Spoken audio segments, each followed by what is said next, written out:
Today, we are in the midst of a robust national conversation about public policies. Our democratic culture has endowed us with a rare opportunity to reason together and reconcile with our current realities. We all agree, seated here, members of parliament from all sides, leaders from all sides, that we have 5 million of our young people out of school without jobs. 800,000 young people join them in the labor market every year. I was looking at the budget last night. 628 billion will be spent in the education of our children in this year's budget, from primary school all the way to our universities. Yet, it is important for us to figure out how this investment will yield results for us as a nation.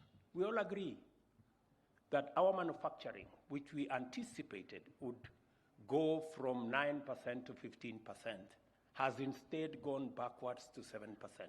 And we need to put policy interventions like the ones of promoting our manufacturing endeavors, making sure that we provide opportunities and interventions to promote manufacturing. We are all agreed that our exports as a percentage of GDP have come down from 28% to 10%. We need to do something about it. We need to promote, we need policy interventions that will encourage our exports. We all agree that 7 million Kenyans today live in informal settlements, suffer the indignity of living in settlements that do not have adequate water, do not have adequate sanitation. They are our brothers and sisters. We all agree that our agricultural land is threatened by subdivision, and food insecurity is a reality. That is why we have a conversation about the high cost of living. We need to do something about it.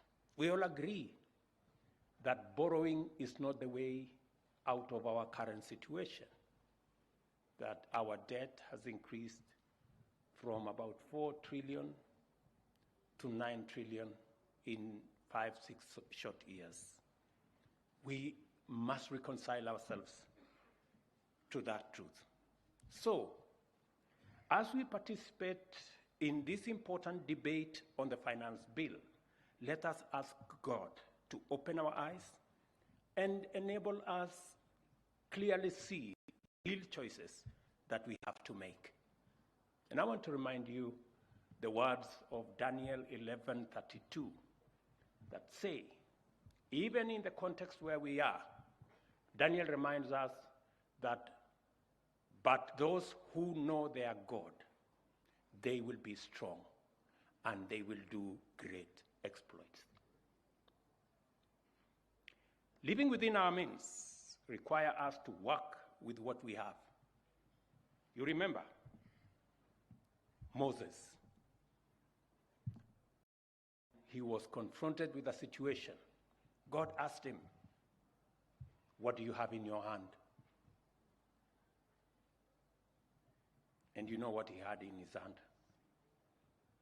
You also remember Jesus asked his disciples when they were confronted with a situation of feeding 5,000 people. Jesus asked the young man and the lady, what do you have in your hand?